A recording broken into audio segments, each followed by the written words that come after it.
Halo, selamat pagi, selamat siang, selamat sore, selamat malam. Jadi berjumpa lagi dengan kami, kelompok 4 yang akan menjelaskan tentang kompensasi. Nah, jadi kali ini dalam mata kuliah HRM, Human Resource Management, kami dari kelompok 4 akan mempresentasikan dengan kompensasi dan juga sampai akhir itu ada studi kasusnya. Nah, jadi saya, IKD Krisnanto Payana Putra dengan NIM 220202001 akan menjelaskan bagaimana pengertian kompensasi itu sendiri. Jadi ketika kita berbicara tentang kompensasi, hal ini berkaitan dengan adanya financial reward. Financial reward itu berarti adanya imbalan yang diberikan oleh perusahaan tentang atas dasar hubungan pekerjaan. Nah, dari kompensasi itu sendiri, kompensasi itu merupakan imbalan yang diberikan secara fisik ataupun non-fisik. Nah, dalam perusahaan, kompensasi itu diberikan kepada karyawan oleh perusahaannya atas dasar hasil dari imbalan kerja yang telah dilakukannya, yang dapat berupa barang ataupun uang. Nah, yang didapatkan oleh dari karyawan ini dapat berupa fisik dan juga non fisik, ataupun dapat diberikan secara langsung oleh perusahaan dan juga tidak langsung oleh perusahaan seperti halnya asuransi. Itu merupakan penjelasan dari saya dan akan dilanjutkan oleh teman saya. Halo semuanya, perkenalkan nama saya Imada Gosarisuta dengan nomor NIM 220202038. Jadi di sini saya akan membahas tentang kompensasi finansial langsung dan juga kompensasi non finansial. Jadi kompensasi finansial langsung dan kompensasi non finansial merupakan dua elemen penting dalam sistem pengkajian dan manajemen sumber daya manusia. Berikut ini penjelasan dari kedua jenis kompensasi tersebut. Jadi, kompensasi finansial langsung merujuk pada pembayaran langsung yang diterima oleh karyawan sebagai imbalan atas pekerjaan yang telah dilakukan. Ini termasuk gaji atau upah, bonus komisi, dan bentuk lain dari pendapatan yang bisa langsung dihitung dalam bentuk uang. Kompensasi jenis ini biasanya ditetapkan dalam perjanjian kerja dan dibayarkan secara periodik, seperti bulanan atau mingguan. Kompensasi finansial langsung bertujuan untuk memenuhi kebutuhan dasar karyawan dan merupakan faktor motivasi utama bagi banyak orang. Kemudian yang kedua ada kompensasi non-finansial.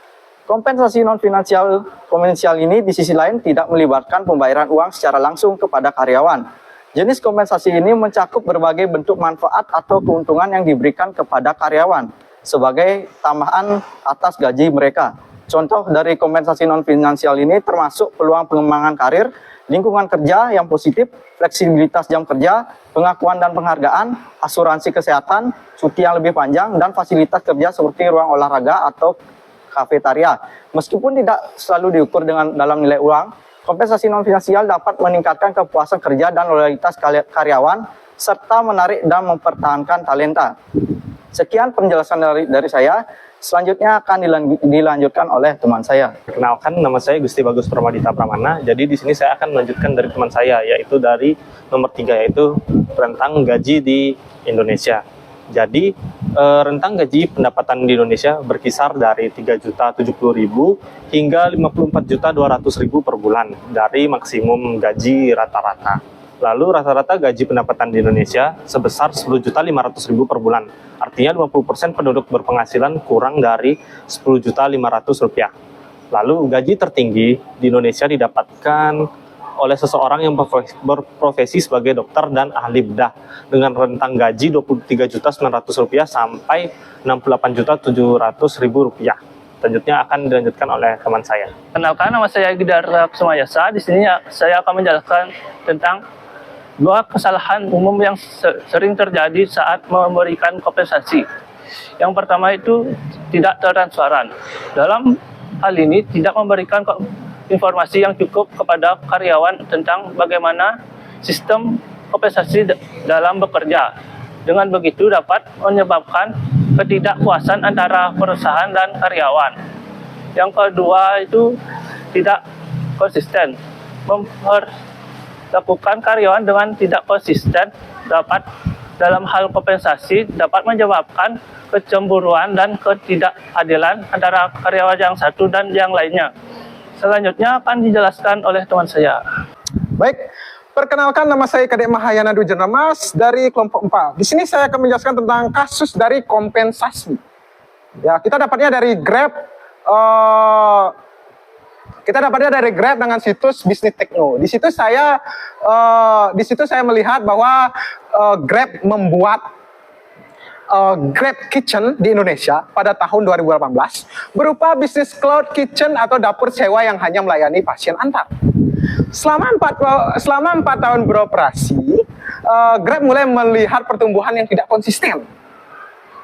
Situasi ini memaksa Grab untuk mengambil keputusan yang sulit untuk tidak melanjutkan operasi Grab Kitchen di Indonesia. Langkah ini pun akan berdampak langsung pada belasan karyawan Grab. Grab memberikan sejumlah kompensasi terkait pengumuman yang adanya pemutusan hubungan kerja atau PHK di divisi Cloud Kitchen.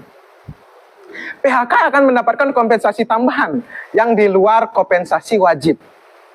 Kompensasi tambahan berdasarkan itikat baik perusahaan dengan jumlah sesuai kebijakan di setiap perusahaan.